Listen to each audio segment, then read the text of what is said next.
Looking for clarity and confidence when it comes to decision making for your business? You've come to the right place. You're now listening to the Atomic Business Coaching Podcast.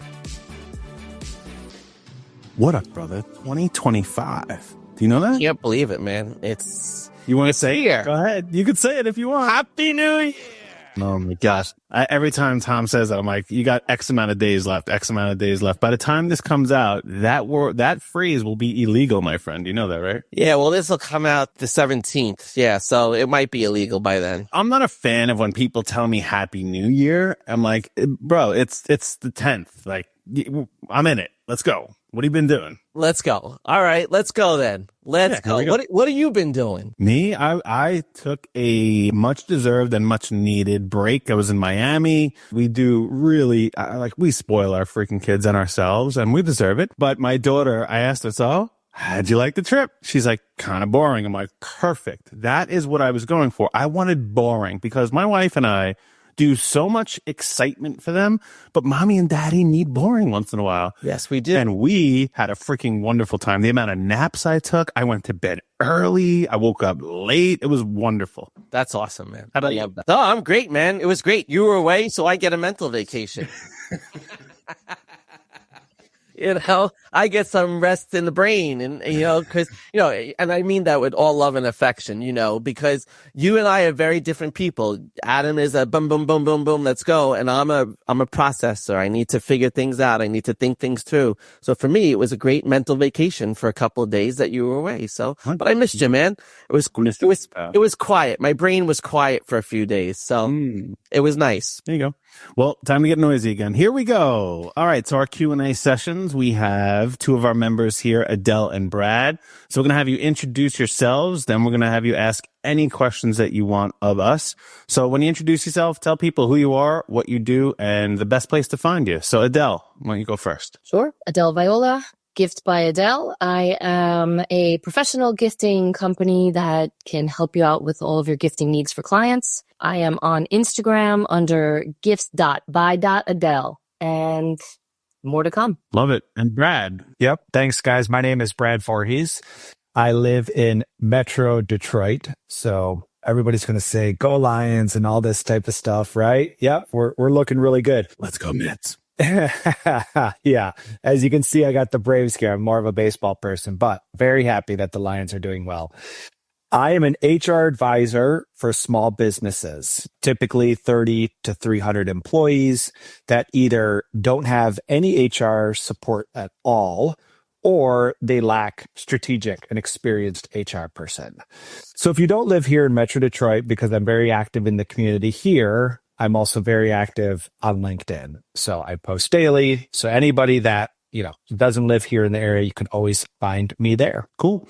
Yeah, Brad's a great resource for all HR needs. He really is an expert at it. And so we appreciate you coming on, and we will put everybody's links below. So if you want to get in touch with them, you can find them right there on LinkedIn or Instagram or whatever else they said. And Adele, we have personally used Adele for gifting to some of our clients, and we had some great feedback that we got from that. So thank you, Adele. All right. Adele, what questions do you have for us? So I think my main question right now is when somebody is sending you an email and reaching out and introducing you to their business, what are some key points that you are interested in seeing? And what are some things that kind of turn you off? It's just too much information. So we have very different communication styles, Tom and I. So why don't you take it first? So you're saying if someone like you was going to reach out to us, what would be the key points that we want to see, right? Yeah, what would be things that would attract you to read more and it not being overloaded? I think it's what problem, like we do in our 5W system, 5WH system, we talk about what's the problem or the pain point or the thing that you solve, right? I'm always looking for, all right, how can this person help me? If, somebody's reaching out to me coldly and sending just an email, I'll skim that email and be like, all right, are they emphasizing what they can help me solve? If I have that problem, then it helps me to read more into what they're talking about. I look for that, and I look for I look for the personality, I guess, in that email, even though it's sometimes hard to find what personality there is. And this goes to email. This goes to DMing when you DM on LinkedIn or Instagram. I think you have to communicate that you're genuinely interested in helping the person or helping the business and not necessarily looking to make a sale and not being a pushy salesperson and being genuine in what you offer. And Adele, you have such tremendous one-liners that we've come up with recently that really communicate some of that genuineness, right?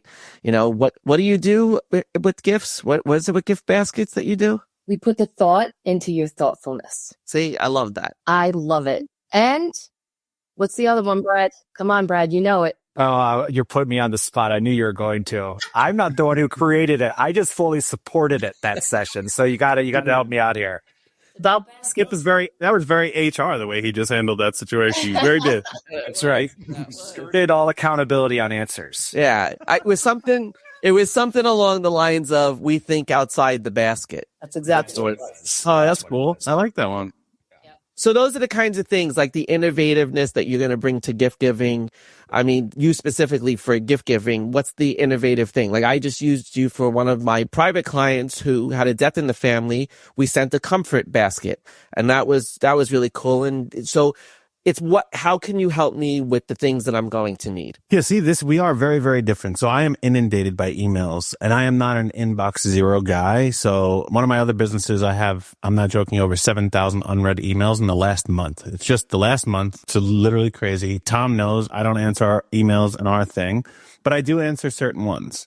Okay, so emails will go by, and if you're really wanting to get in touch with me and you email me and I'm not getting an answer, you probably know how to actually get in touch with me. And if you really need it, you'll find me. So when I'm getting email introduction or DM introduction, any of those things to someone's business, their service, or anything else, I usually don't look at it at all unless two things happen. Number one is if it makes me laugh, I'm all in, because I handle problems for a living. Not only my own, I handle all my clients' problems for a living. And I don't want another freaking problem, another damn decision to make, another thought process to contemplate. I got shit to do. So if you're trying to tell me, hey, I solved this problem, well, do I have that problem? No, for me, I'm like, pass. If it becomes a problem, when it becomes a problem, maybe I'll reach out to you. Maybe I'll remember to search, but probably not. So when someone makes me laugh, I'm like, whew, reprieve. Here we go. That's freaking funny, especially the subject line. If it's clever, I'm like, all right, you're clever. All right, whatever. You're trying too hard. But if you really made me laugh, I'm like, that's good. And the second one is if it's very smart. And I don't mean book smart. I mean like, oh, that actually makes a lot of sense. And not about solving my problems, nothing else like that. But if it's really genuinely smart, a useful thing for me, not asking me to do something, because I don't want to do something. I have stuff to do. Don't ask me to do something. But if it's very smart, now I'm intrigued. So those are the two things that will grab my attention in an email and a DM. Well, the funny thing I do love that. I mean, I'm always cracking jokes. If anybody sees my Facebook, they might think there's something wrong with me, but that's okay. It's part of my charm. So that I definitely love. I have to figure out how to do that, though. We just got a message from one of our... Where's my phone? Oh, it's right there. I'm using it to record. It's right in front of you, right there, man. Where is my phone? Yeah, we got the best message. I got a really great... I will not tell you what the message was, but as soon as I got a message, I'm like, this guy, another problem. And I opened it up and I'm dying laughing. It was wonderful. It made me feel good to the point where I left him a voice message like, I love you, pal. I love when you do this. Like, it makes me feel good. He got my attention. Now, if he really wanted to ask me something right after that and get me to do something, he could have got me right then and there. He could have asked me anything and I would have been, all right, I'm going to answer because you gave me laughter, because it was smart. So now because you gave me something, I'm willing to give you something. That's where I think of that. Okay. I like that. All right, Brad. What do you got for us now? So I'm going to put you guys on the spot because here in Detroit on Eastern time, it's make believe hour. Okay. So we're going to come up with a scenario. Hey. You're a business owner. See, he made Tom laugh and I think it's smart. You got my nailed them both, which is really unlikely for an HR professional. So I must say that. I still got you guys laughing. You're a business owner. You have 120 employees. you have no HR support. You have an office manager that handles incoming new hire paperwork. You've got a controller that manages your broker relationship for your benefits and runs payroll. And you as the owner, any employee issues come right to you. That's the scenario. Give me 2 reasons from both of you that say, all right, enough is enough. I need some HR help. Go. It's a great question. It's a very good scenario and a great question. I'm not going to ask you for more information. We'll just use this. So number one is, if I'm in that situation, I have my controller. I have my office manager. They're handling that. I have 120 employees that now are coming to me with their own personal issues. So number one is I probably don't have enough time to effectively handle everybody's problem. And what that would most likely mean for me is I probably have a retention issue, okay? Or I probably have a bad hire issue. One of those 2 things is happening, which means that's probably taking much of my time away from growing this business to 240 employees. So the number one thing for me there would be that I built this company. I got to keep these people, and I'm kind of good at it, but I'm much better at growing my business. So retention would be number one for me. I wouldn't care about legal. I wouldn't care about compliance. I got a CFO. I got a controller. I got an office manager. They're probably watching out for me on that stuff. But who's watching out to make sure we keep these people? Because I can't trust my managers to do that, because they're worried about their own bonus checks, right? They're worried about sales. They're worried about those things. So someone needs to really make sure that these good people that we did hire stay here. And that would be item number one. Item number 2 would be if there was a desire I had to do more or different, right? Because this is a task I've already accepted that, hey, I'm now the employee problem guy, right? And I'll do that. But if I all of a sudden was like, hey, there's a major opportunity, goal, desire that I have to take on, I have to delegate a task. And it sounds like for this particular person, this might take up 40 to 50% of my week. So if I could free up that time to focus on something else, knowing that the person would at least do 80% of what I could do, I would feel comfortable doing that. If I lost 20 of the employees, but I didn't have to do the work, I could generate enough revenue to hire another 50 to 100 employees. And remember, a CEO's 2 jobs, okay? Job number 1 is generate revenue. And I don't mean go out there and do sales calls. I mean find opportunities, develop good relationships, put the company in a position to drive more revenue. Number 2 is development. And they have to develop the product, the process, and the people. So this is always going to be part of my job, is development of the people. But I've already developed the people. I don't want to retain them anymore. Okay. So that's my answer. I hope it wasn't too long-winded for you, Brad. Well, let's see if Tom can come up with anything original. For the first answer, I'm not going to be as original, but I'm going to take it in a little different direction. I think retention is definitely a big driver of the success of any organization, and a bigger success of a good HR department. I think that's number 1. And the reason why I say retention is usually the motivator is if I'm losing a lot of people, that means I'm doing something very wrong. And the thing I'm probably doing wrong is onboarding. And I probably don't have a great process, or I don't have someone who can manage that onboarding process for people. Because the way you onboard somebody into your company is probably the most important predictor of whether or not they're going to stay with you or not. And that's a major assumption I'm making. But from my experience, when the first thing that I hear in most places, yes. Can you just explain to Brad your previous, because he might not know. We don't tell everybody everything. Yeah. So I was for the last 15 years in my healthcare career, I was in operations. So I was always hiring people, not always firing some.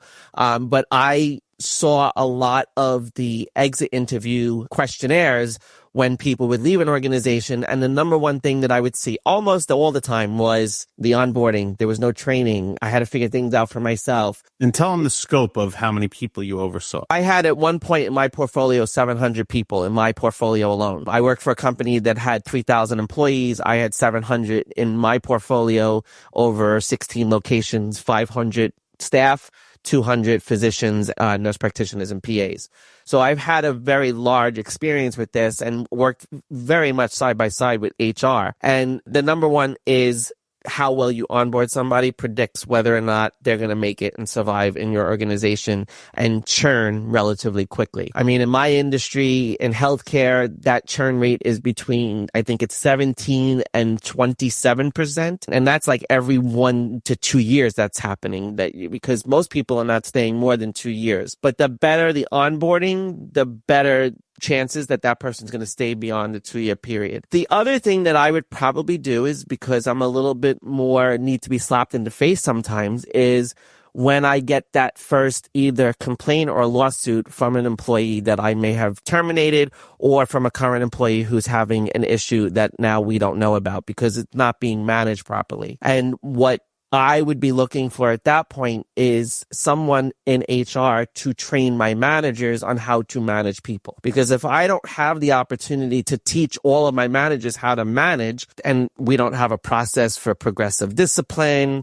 or put people on performance improvement plans and don't have those things, that could lead to really poor decision making when it comes to terminating somebody. Even in states that are, at will employees, you still have to have some kind of a paper trail. But one of my bosses learned that the hard way when we got slapped with a lawsuit. And I was like, we need either a labor lawyer or we need an HR consultant. And that's exactly what brought it in and started to change our whole dynamic. So it's more of that drastic, I just got slapped with a lawsuit. And full admit, I've been involved in those, and they're not pretty, and they are and if I didn't have the HR support that I was given through the company over all the time, though, I would have lost those lawsuits. The organization would have had to pay things and do things, but because we had the right support, we could avoid a lot of those instances. All right. Thanks. Yeah. So for anybody that's listening, all states are at will states except one. Only one state out of 50. No? Okay, Adam, what do you got? Which one is it? Oh, what? It's New York or California. Come on. No. Oh, I thought it was Montana. Montana is the only state in the nation that is not at will. I would say 99% of people would say New York or California, right? Or Massachusetts, right? But nope, Montana, good old Montana. That's crazy. What I think resonates the most there, because, Tom, Adam, all of your points are valid. Tom, you talked a lot about onboarding. I've always described onboarding as decreasing time to productivity. And again, I am speaking to an employer. My client is an employer, right? An owner. And, we live in a world where you don't have the choice to start paying your new hire until they get productive. You have to start paying your new hire the day they start. So you are incentivized as an employer to get that individual to start producing in whatever job that they were hired to do.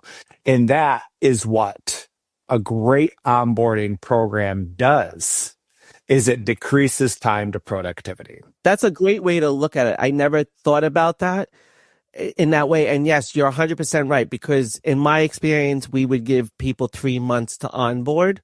And that was kind of like just a status quo kind of thing, and never really, I don't think anyone ever challenged that. And the way you just reframed that to say that this is about decreasing the amount of time it gets to making them productive, I'm sure you could probably shorten that 90-day period in half. But it has to be an effective onboarding program that's going to result in that decreased time to productivity.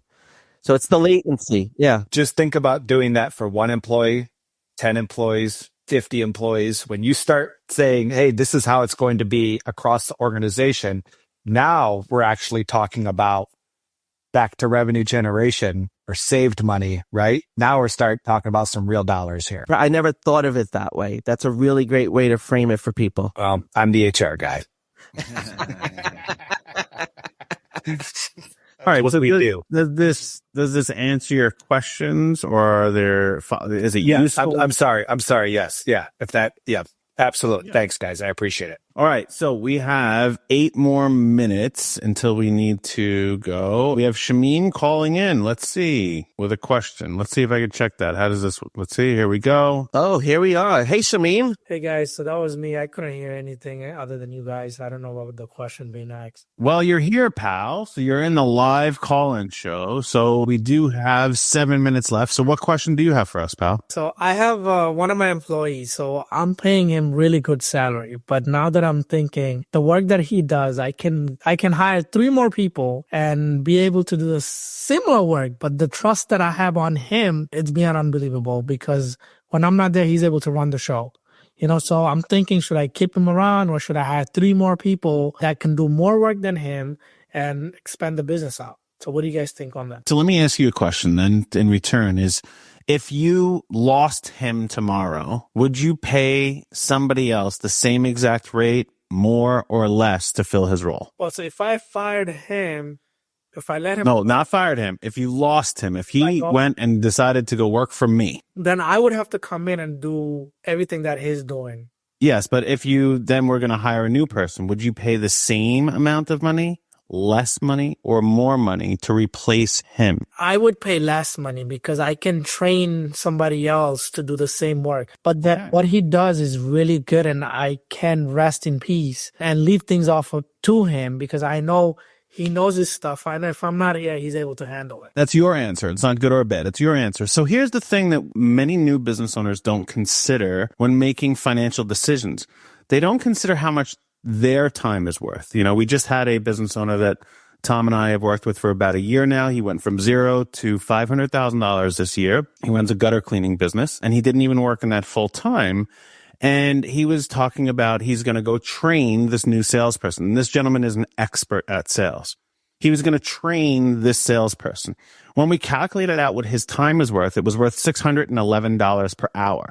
So in order for him to spend this 3 months training, it was going to cost him almost $55,000 of his time. And what Tom proposed to him is, hey, how much would it cost to hire a top salesperson that doesn't need to be trained? And he said $85,000 per year plus commission, but I don't have that money to spend right now. And then when we calculated it out, that would have cost about $26,000 over the 3 months in payroll. So this business owner was willing to spend $55,000 of his time, but not $25,000 of his money. And what I'm telling you, Shamim, and what many business owners should hear, is you have to value your time and understand how you're investing that, because that time could be used any way you choose. And if you're using it to train somebody, is it better for you to hire someone who is already trained at a higher dollar amount versus using your time and that person's time simultaneously to do the same exact thing? So it's something that you would have to consider. So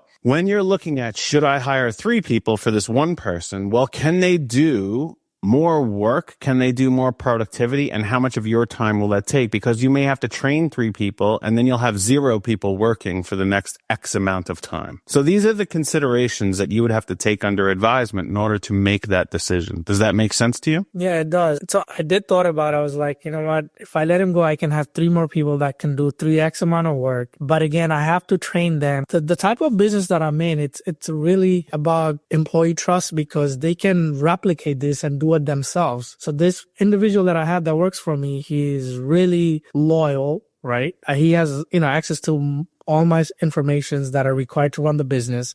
So now if I place somebody else in his place, I'm not sure if they can satisfy me in terms of, me not being able to be there and him running the show. You're saying 2 things here. Yeah. The trust that he can run the ship when you're not running it. Okay, that's one thing. Okay, that's very hard to find. And then the other side is what you said is the trust that they can go start their own thing. They have my information. Well, there's plenty of contracts that you can do with that. And if you were a bigger size, I would refer you to Brad and he would help you handle all of that stuff. But the main piece here is that you have to start understanding that they came to work for you for a reason. They don't own their own business already for a reason. Even when they learn the skills, they may not want to go do all the work to start a business. And if they do, that means you are an amazing business owner. The greatest satisfaction satisfaction and compliment I have gotten over my 25-year career is when someone left me, started their own thing, and ended up doing as well or better than me. And I've had a few of them do much better than me. It's a compliment to how good I am.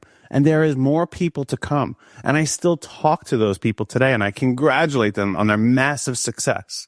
Okay? But that is a compliment to the work that you've done. We don't need permanency from anything. So I'm seeing it as like, this person, because every trade there's a secret to, right? So he knows the ins and out of the business the way I'm running it. So if he replicates it, right, he can make 10x more money than what I'm giving him as a salary. I see it more of like, okay, he can use. So you know that because you know how to run the business. Do you understand what it would take that person to set up the opportunity to make 10x that money? Like, there's a lot. So listen, I have plenty of financial advisors that have worked for me. Okay. And what happens is they make less money because they work for me, and they make less money because I work for this person and that. But there's stuff that comes along the path of doing it all on your own. I have a gentleman that came to work for us, and he already owns his company, and he's willing to take less money because the requirements for him to set up his own business would take so much time, so much money, so much effort, so much knowledge. It's easier for me to get paid a little bit less and not have to do all this extra work and spend all this extra time. So the big piece of that is, yes, someone can leave and they can take, if you truly have trade secrets, you can avoid that with contracts. But you can, Tom wants to jump in, and I will in a second here, Tom. I just want to finish my concept there. If you're just letting yourself think, I'm going to lose somebody and they're going to do better than me, you're always going to be in that lack mindset. You're always going to be in a position to not allow yourself to grow. People are going to leave you, and they were going to become your competitors, and you have to accept that. So, Shamim, real quick, what is the main reason for why you're even considering this change? So the main reason is my overheads are really expensive right now. There you go. Okay, good. You answered my question. I want to get more people on board. No, hold on. Before you say that, I want you to change, and this is every business owner makes this mistake when they start out and they start to hire people, or they're looking at the money piece. The problem is you're seeing this employee as a cost and not as an investment. Employees are investments in your freedom. They're investments in you not having to do some of the work. They're investments in you being able to rest in peace, as you said, because they can do the job really well. I've said this in my corporate experience, and I'll say it to you even in small business. Firing or laying off people and trying to replace them with more people for less pay never works. It's not the solution when you're trying to cut costs. The answer is to go out and make more business and to generate more revenue, because you're going to need those people to help you generate the revenue. And if you see people as an investment that you're making in your company and in yourself versus a cost that you're expending every single payroll, that's what has to change, okay? Because people, resources, and good resources are really hard to come by. And if you have a gem, you don't want to be penny wise and dollar foolish here. If he's really good, keep investing in him. Don't try to replace him with less, because you're going to get what you pay for. Absolutely. No, he's fantastic. Like you said, I don't have to be there necessarily to run the business. I have full trust on him. Yeah. He can run the whole entire operation. And how much would you really be saving if you went this route? If I were to get him out, then I can get 3 more people and full-time? Full-time, yes. 3 more people that can do 3x work. All right. And they will not be able to run it the way he runs it. And I'm exactly, because you're going to have 3 more people to have to manage instead of just managing one.